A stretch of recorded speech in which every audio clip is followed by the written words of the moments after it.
Meu Pai, sair daqui transformado, meu Pai, impactado pelo poder da Tua palavra, meu Pai, porque a Tua palavra é vida e eficaz, Senhor, em nome de Jesus, meu Pai. Amém. Amém. A paz do Senhor a todos. Amém. Estamos aqui na casa do Senhor. Estamos aqui na casa do Senhor para trazer a mensagem do Senhor para nossos corações. E eu vou dizer uma coisa muito importante para vocês. Quem gosta de multidão é político. É verdade.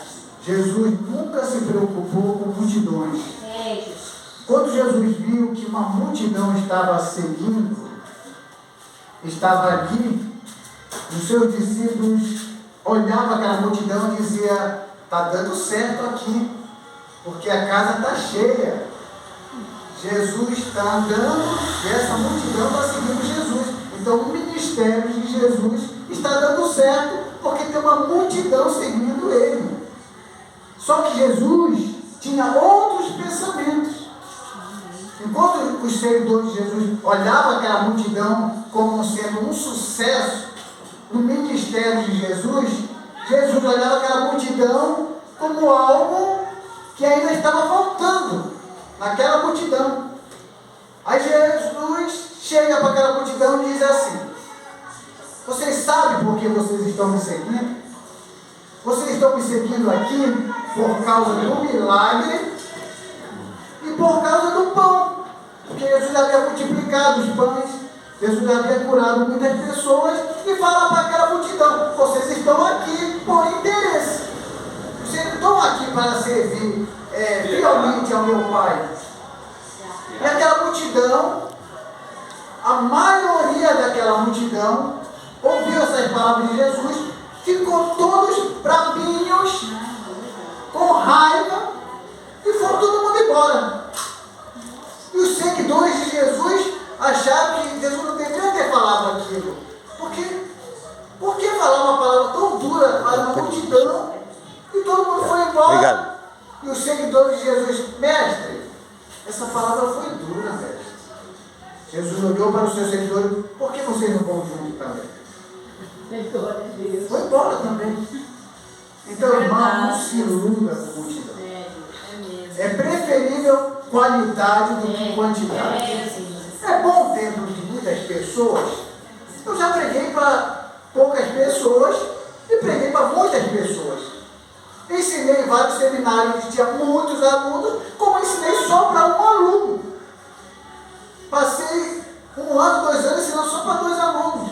E hoje em dia esses 2 alunos são um dos melhores alunos que eu conheço. Então eu nunca me preocupei com multidão. Sempre me preocupei com uma única alma que vale mais do que o mundo inteiro. Como eu disse na quarta-feira passada, se o que eu disser hoje aqui e uma só pessoa entendeu a mensagem do Senhor, eu já atingi meu objetivo. Uma única pessoa. Então, existia um certo pregador que ele se preparou para pregar uma mensagem de Deus. Ele estudou, ele organizou, ele imaginou uma grande multidão vendo ele pregar naquela mensagem tão bem organizada. No dia marcado ele chegou lá, sentou na igreja e esperou a multidão chegar, porque ele tinha preparado uma grande mensagem e ele esperava uma grande multidão. E entrou simplesmente um fazendeiro, sentou lá no banco. E ele ficou aqui olhando, começou a passar as horas e nada da multidão chegar. Ele: poxa vida, eu preparei uma grande mensagem para pregar, mas só tem uma pessoa. E é um fazendeiro que não sabe de nada e nem vai entender o que eu tenho a dizer, porque eu esquematizei tão bem aqui a mensagem, é tão de Deus essa mensagem, tão bem programada, bem estudada, e cadê a multidão para ouvir eu falar? Aí ele viu que deu umas horinhas, aí ele chega lá para o fazendeiro e fala assim: poxa, está esperando mais gente chegar, mas só tem você, né? O que você acha que eu devo fazer? eu prego ou a gente vai embora para casa? O fazendeiro olhou para ele e disse assim: olha, eu não sei se você quer pregar ou não pregar. Eu simplesmente sou um fazendeiro, mas eu tenho um negócio comigo. Quando eu vou lá na minha fazenda, quando tem muitas ovelhas, eu alimento as ovelhas. Quando tem uma só ovelha, eu não deixo de alimentar aquela única ovelha. E aquele pregador entendeu a mensagem de Deus através daquele fazendeiro. Que aquele fazendeiro disse para ele: não importa a quantidade de ovelha, tenha uma, tenha duas, a nossa missão é alimentar a ovelha. Se tiver uma, a gente vai alimentar uma. Se tiver duas, vai ser duas. Se tiver três, vai ser três. Se for quatro, vai ser quatro. Desse jeito. Essa obra não é essa, é desse jeito. Quantas pessoas entrar aqui, pastor? Quantas pessoas entrar aqui, a sua missão é alimentar? Ainda que venha só uma pessoa, toda quarta-feira tem uma só pessoa, dê glória a Deus e disse: essa é a única ovelha que eu vou alimentar. E através dela virão muitas outras. Amém. Porque isso é importante. Saber disso. Porque se nós não soubermos disso, a gente vai ter a impressão de que o nosso ministério não está dando certo. Porque a gente começa a avaliar: poxa, cadê o povo? Cadê as pessoas? Será que existe alguma coisa errada? Tem alguma coisa estranha aí. Quando Deus te chama para fazer um ministério, para fazer um trabalho, e você começa a fazer o trabalho, e no meio desse trabalho, desse ministério, começa a surgir pensamentos contrários, dizendo que aquilo não é a chamada de Deus, e que aquilo não deve ser feito lá, tem coisa estranha aí. É o inimigo querendo colocar a sua sementinha. Aí você tem que repreender em nome de Jesus e dizer: aqui tem promessa e aqui vai para frente. Amém. Seja agora, seja daqui a 2 anos, mas que vai para frente e vai. É isso que nós temos que crer. É desse jeito. Quem não tem chamado não crê nisso. Vai ficar pelo caminho. O que mais tem ali é a pessoa fazendo barulho. A gente não precisa de pessoas que façam barulho. Precisamos de pessoas convictas, pessoas que têm realmente chamada para fazer o hino de Cristo. Então eu vou ler aqui o texto para vocês, aqui que se encontra em João capítulo 10. João capítulo 10, e o versículo 1. Eu vou ler também o versículo 2. João capítulo 10, diz assim: em verdade vos digo, que não entra pela porta no aprisco das ovelhas, mas sobe por outra parte, esse é ladrão e salteador. Aquele, porém, que entra pela porta, esse é o pastor das ovelhas. E lá no versículo 10, texto conhecido de todos nós, que fala: o ladrão vem somente para roubar, matar e destruir, mas eu vim para que tenham vida e vida em abundância.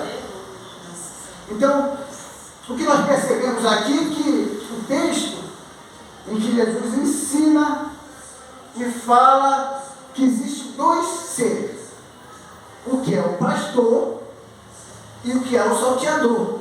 O salteador é o ladrão.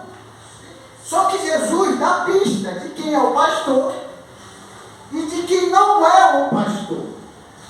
E ele deixa claro que o pastor ele é ético e não moral.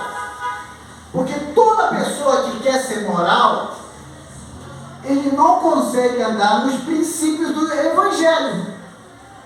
Toda pessoa que quer ser moral. Porque o que quer dizer a palavra moral? A moral significa aquele que vai pela opinião da maioria. Se a maioria crê que algo é certo, e se você for pela maioria, você vai acreditar que a maioria está certa. Mas se você for ético, você analisa a maioria e vai pelo que a palavra diz. Aí você segue um outro caminho. Jesus nunca foi moral. Jesus sempre foi ético. Porque Jesus seguia princípios bíblicos. princípios da palavra. Mas ele conseguia perceber nos fariseus, ele conseguia perceber nos saduceus, ele conseguia perceber os que seguiam Herodes, ele conseguia entender aqueles que eram os essênios. Eram grupos religiosos que tinham as suas características e as suas crenças, tudo baseado no que Moisés havia ensinado, mas com interpretações diferentes. Então existia um grupo maior, que era o grupo dos fariseus. E os fariseus depois foram considerados e classificados como pessoas hipócritas.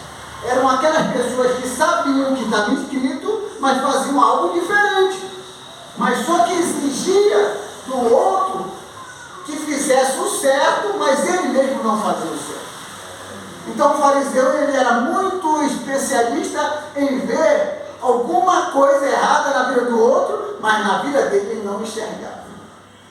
Então eles se apresentavam da melhor forma, para que do seu padrão, no sentido moral, as pessoas pudessem olhar ele pelo padrão como santidade. Então eles usavam exatamente o que Moisés disse que era para se usar.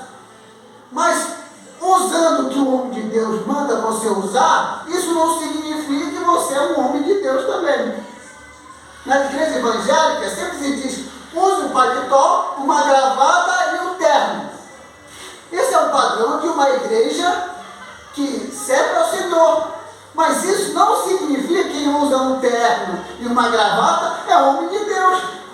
Porque a maioria dos maiores ladrões do Brasil estão lá em Brasília e usam terno e gravata.